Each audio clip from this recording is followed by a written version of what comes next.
Hi, and welcome back. So, since we're talking more about the education system and how how both in my opinion and trends I've noticed, and with some experience being a student in grad level courses, I thought instead of talking about history this time, I talk about literature. Now, I did not go into English lit. The closest thing I've gone to that is a philosophy degree and the fact that I read a lot in general. So, this recording is going to be a bit different. Today, I am more or less going to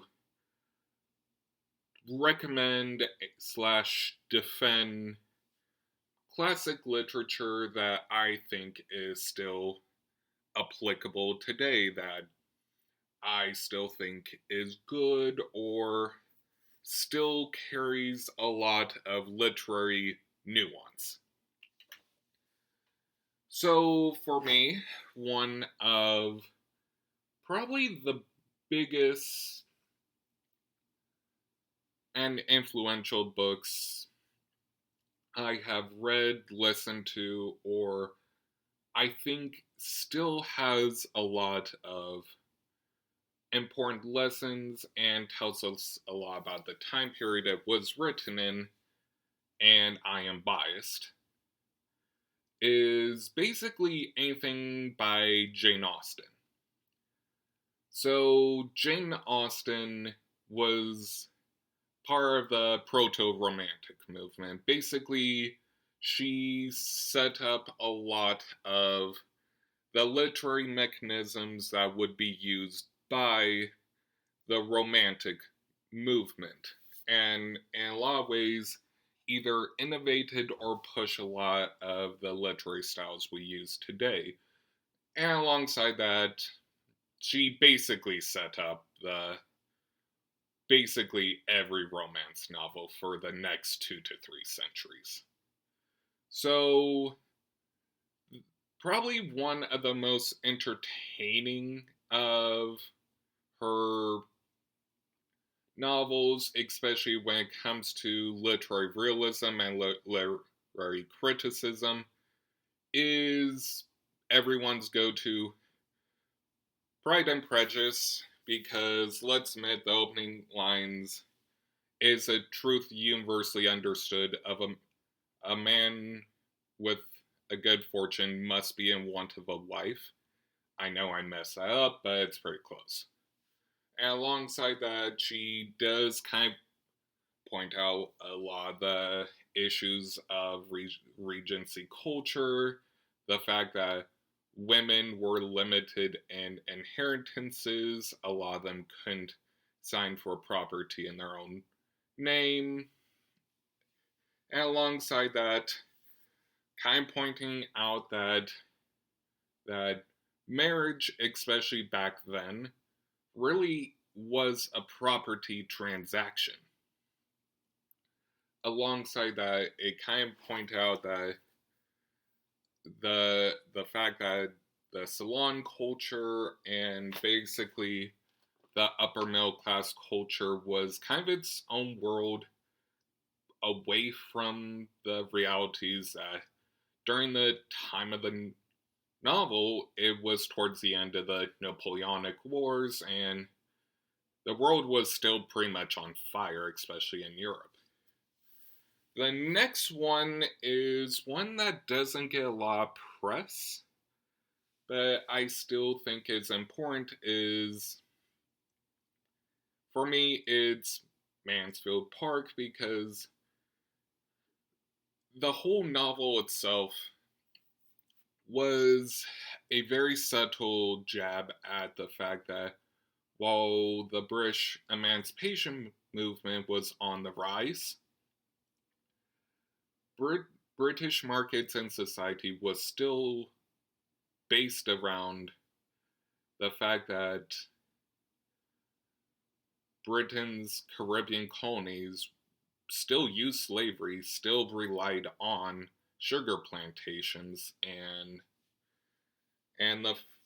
the one direct mention of the novel about slavery, everything was like a dead silence, which does kind of give away that for a lot of Britain's upper society, they weren't comfortable or couldn't really reconcile the fact that Britain was prided itself on doing liberal culture right in moderation, but still relied on slavery, and the name itself, Mansfield Park, was named after Judge Mansfield, one of the judges who indirectly started the emancipation movement by legality.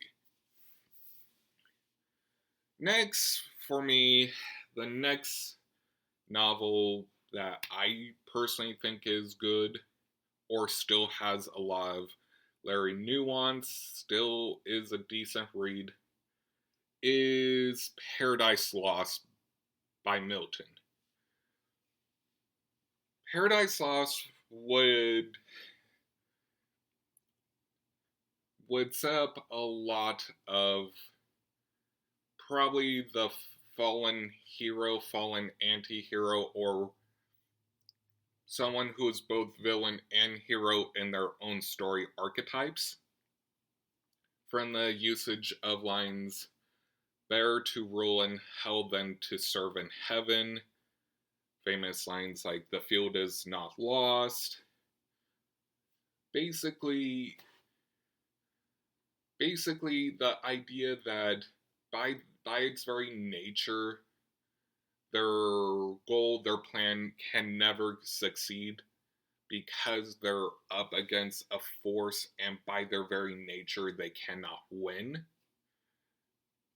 Paradise Lost is one of those books that has shaped a lot of how we view and read.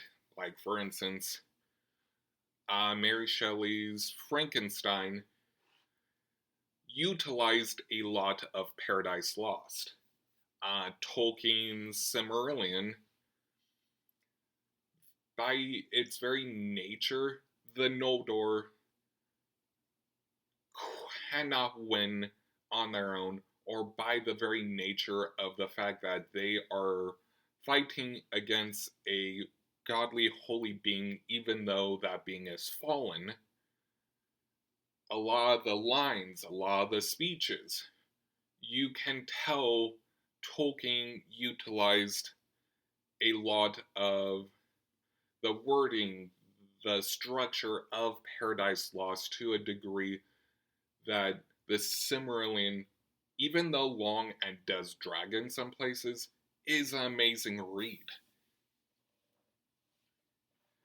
And I will pick up this topic another time, but I do highly recommend going back, rereading Pride and Prejudice, rereading Mansfield Park, rereading Paradise Lost, and understanding that as you read, as you grow with these archetypes, as you fully understand these works' place in literary history and even to a certain degree society, some of these classics are classics for a reason. Yes, we label them as classics, but to a certain degree, by their very nature, they do have a right to be enduring. And that's not to say other works shouldn't be classics or other works shouldn't get more press. Don't get me wrong. There are several other books that have been lost or left behind that I have tackled on this channel. God's Pegana, um, the King of Elfland's Daughter. Like a lot of these Lost Foundation works that would set up the future of fantasy and sci-fi, a lot of them have went out of style, went out of print, even though they are good. Alongside that,